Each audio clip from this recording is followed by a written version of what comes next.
Sir minister గారితో ఏం మాట్లాడాలో ప్రిపేర్ అయ్యారా? ఏదో ఒకసారి మాట్లాడండి. మినిస్టర్ బాగున్నారా, భోంచేశారా? నేను పాత సూర్యాని కాను, ఇక మీద నా కోపమే రాదు. మీరు చెప్పినట్టు ఆపండి సార్. మీరు ఏదో ప్రాథమిక పాఠశాల టీచర్ దగ్గర మాట్లాడినట్టు మాట్లాడుతున్నారే. మనం కలవబోయేది పాల పరిశ్రమ శాఖ మంత్రిని. పాల పరిశ్రమ అంటే? పాల పరిశ్రమ అంటే పాలను ఉత్పత్తి చేసేది.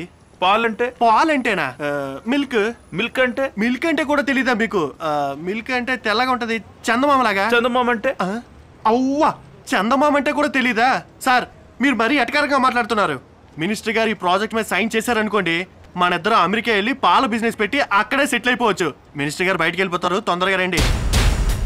ఓ, సూర్య ఇండియాలో ఉంటేనే ఇంటికి సరిగ్గా రావట్లేదు, అమెరికా వెళ్ళిపోతే సావిత్రి గతి అధోగతి అవుతుంది. వీడి పాల బిజినెస్ నెలపాలు చేయాల్సిందే. ఏంట్రా ఇంకా రాలేదు? డ్రెస్ మార్చుకుంటున్నారండి సార్. వెళ్ళి చూసుదాం పద. సార్ తను లేడీ మినిస్టర్. అయితే ఏమవుతుంది పద. సార్ ఎందుకు సార్ కంగారు పడతారు? ఆవిడ దగ్గర పాల పరిశ్రమే ఉంది. పాలు పెరుగు బాగా దట్టించి నిబ్బరంగా వస్తారు. గోమాత గోకులమాత మీకు వందనాలు. మేడం మిమ్మల్ని అందరూ బేబీ కామధేను అని పిలుస్తున్నారే, దానికి కారణం ఏంటి? నాకు 8వ ఏడు వచ్చే వరకు నేను మోకాళ్ళ మీదే పాకేదాన్నట, అందుకే అందరూ నన్ను బేబీ కామధేను అని పిలుస్తారు. ఇప్పుడు కూడా మిమ్మల్ని దూరం నుంచి చూస్తే మోకాళ్ళ మీద నడిచొస్తున్నట్టే ఉంది. ఇప్పుడు బాగానే పెరిగారు కదా, బేబీ కట్ చేయొచ్చు కదా. నేను పాల పరిశ్రమ శాఖ మంత్రిని అయ్యాక పాలకి బేబీకి ఉన్న సంబంధాన్ని అలాగే కంటిన్యూ చేశా. మీరు పాలు తీసుకోండి. ఏంటి మేడం ఇది, తాగడానికా లేక గుళ్ళోకి తీసుకెళ్లి పాలాభిషేకం చేయడానికా? మా సైజు గ్లాసులు ఏం లేవా? నో, మా ఇంటికి అతిథులు ఎవరొచ్చినా చెంబు నిండా పాలివ్వడం మాకు అలవాటు. చెంబులు అరిగిపోయిన దగ్గర నుంచి గౌరవం తగ్గకుండా ఇలా గాజు గ్లాసుల్లో ఇస్తున్నాం. మీరు పాలు తీసుకోండి. తీసుకోండి సార్. Thank you.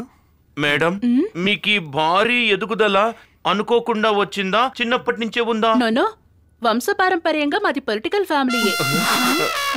నేను అడిగింది ఆ ఎదుగుదల గురించి కాదు.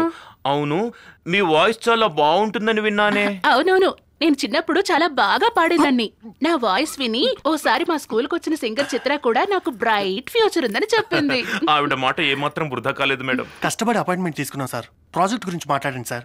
సీరియస్ గా మాట్లాడండి. ప్రాజెక్ట్ గురించే కదా? సీరియస్ గానే కదా. ఇప్పుడు మాట్లాడతాను చూడు. అయ్యో సార్, హలో, మీరు నన్ను చూసి విజిల్ ఎందుకు వేస్తున్నారు? మేడం అది మీరు పాలకు సంబంధించిన మినిస్టర్ కదా, అందుకే కుక్కర్ స్టైల్లో విజిల్ వేసి మిమ్మల్ని విష్ చేస్తున్నారు మేడం. సార్ బిజినెస్ దగ్గరికి వచ్చేటప్పటికి బెచ్చగాళ్లతో కూడా ప్రాపర్ గా మాట్లాడతారు. మినిస్టర్ గారితో ఏంటి సార్ ఇలా మాట్లాడుతున్నారు? కొంచెం డీసెంట్ గా మాట్లాడండి సార్. డీసెంటా మేడం? ఏం సార్ ఇది?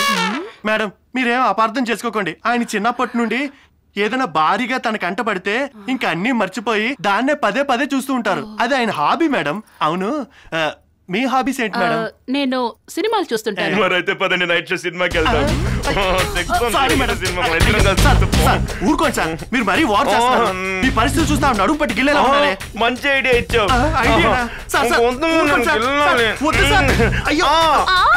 నువ్వు ఆ అంటే నేను